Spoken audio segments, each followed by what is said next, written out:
Mike and I started way back in 1998. And at that time I thought, let's find a Bible story that we could do as like a 45-minute film. We looked at Noah's Ark, and it's chock full of animals, and the fur would have killed us. And then we looked at Jonah. Thought, okay, got water. We'd have to figure out water, which is tricky, but at least there's no fur. Whales aren't furry, so that's better. Going into it initially, my thought was just telling a story using the pirates who don't do anything. He had come up with the concept of placing it within a contemporary framework. And he was on page 17 and still hadn't gotten to the story of Jonah. And that was when we thought, you know, maybe this wants to be a movie script. We started working on some of the character development in '99. But we just knew as a studio we needed to build a bigger team, so we put it on the shelf for about a year before we started production. And then in mid-2000, thought, okay, you know, now it's time to really move forward on this. And it took about 2 years to actually produce the film. Jonah? Huh? You are Jonah! You know me? Of course I do! You are the most famous prophet in the whole world! It took us a while to figure out who should be Jonah. I thought about Archibald early on, but he's not a huge star in the Veggie universe. So we thought, wait a minute, this is a feature film. It has to be one of our huge stars. So then we thought about Larry.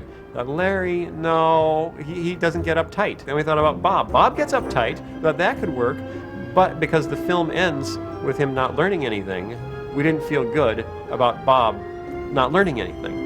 And then we actually looked at Junior at one point. Could Junior be Jonah? And that doesn't make any sense at all. So then we were down to looking at, Jimmy Gord, who, because he talks like this, does not have a huge emotional range. And then we ended up right back at Archibald again. He told me to go to Nineveh, but I didn't listen. You know, I don't like those people. Ooh, fish slappers.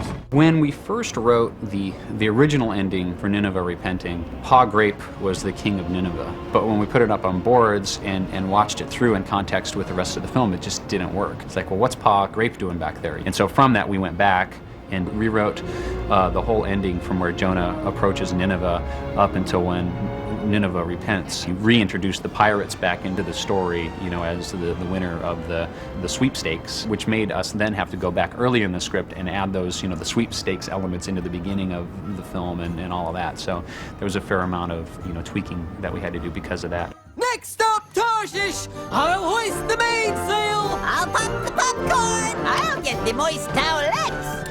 We're in an old Woolworths building in the middle of Lombard, Illinois. And we took it over. We've got our own escalators. They don't work. They're broken, but we got escalators. But then we also have things like some electrical issues because a Woolworths wasn't really laid out with the kind of electricity you need for 500 computers. And also we were just packed in like sardines here. We were bringing in lighters and we were sending people up in hallways. And we have a restaurant next door to us that keeps smoking us out of the place. So we've had to evacuate the premises, 3 or 4 times during the making of this film. But when you walk in, it's warm and it's happy and it's creative and you see artists working together. So it really has been interesting to make a movie entirely in a mall, but would it appear that we've done it?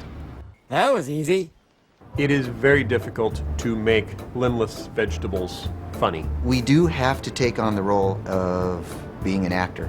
We really do, and it is challenging without arms and legs. Our animators have really become experts in highly nuanced facial expressions. Some of them don't even move their own arms and legs anymore. They try to do everything with just their eyes. In a live action shoot, the actor doesn't have to think about where to put their eyebrows. That all happens naturally. With the animator, we have to understand, what does the body do when it's communicating that? Does the head look down? Does it look to the side? There are a lot of scenes where you see this happen in the ship's hold when he's first met Khalil, and there's dialogue in the belly of the whale. You'll see Jonah just do some searching. I don't know what that means. Neither do I. Because we love our jobs here so much, we always take our work home with us. And I'm always sketching, even while I'm watching TV or playing with my kids, I'm always thinking of ideas of what I can do. So I'm working on the design of the pirate ship. And I'm trying to impress my son, look at this Spanish galleon. And he looks at it and goes, oh, this is cool. And starts drawing with his magic marker.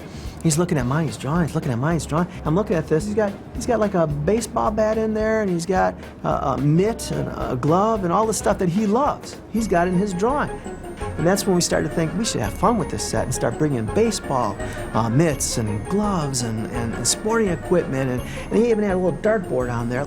Oh, the dartboard on there. Now, the sad thing is I didn't give him any credit. When we were designing the visual development for the whale, originally we were actually thinking the whale was going to be a little more menacing. The whale was going to be really scary, because I don't know what we were thinking. We were thinking crazy thoughts. So all of our early development for that, we actually threw away because it was too scary for the kids. So, okay, we know we want to stay away from this being real scary, so we're coming up with ideas where the whale is really a big goldfish with a smile. And we had another idea where the whale is actually looks just like Archibald Asparagus, and he goes up to Archie and he's got a little monocle on his face. He goes, hello, you know, they're interchanging back and forth. So then we have the whale looking like a goldfish, we have the whale looking like trout. We just made it, you know, happier and you know, nicer looking, and actually, you know, kind of it took on the attributes of sort of a friendly dog. So a big yellow friendly dog.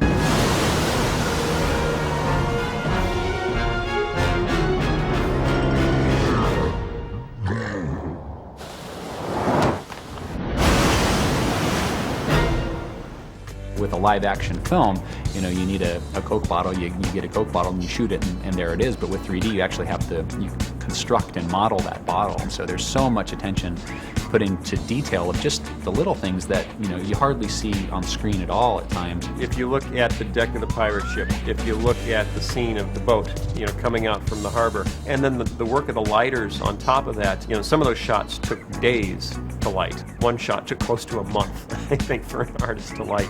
And then the effects guys who were doing water, you know, and CGI water is still really, really hard, and we wrote our own software. We're looking to create water that behaved like water did realistically, but had a stylization to it that could have kind of more friendly, cartoony feel to it. Anything where you saw the water was tough because everything was affected by the water. So whatever the water was doing would affect the boat. And then anything on top of the boat was affected by the water.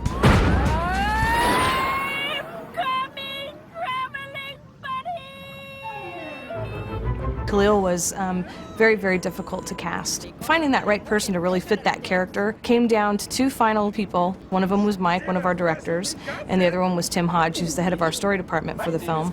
Final decision was Tim. Tim was a really great contrast for that, and he got across emotion very, very well. You're sitting, you know, inside a little sound studio, and you have to place yourself on the deck of a pirate ship in a rolling storm, and then talk like you're there. You're going over logs and, you know, bumpy ground and rocks, and so, you know, so you're screaming, but yet you know, your voice is being affected by the bouncing up and down of the van. I need you to fill again.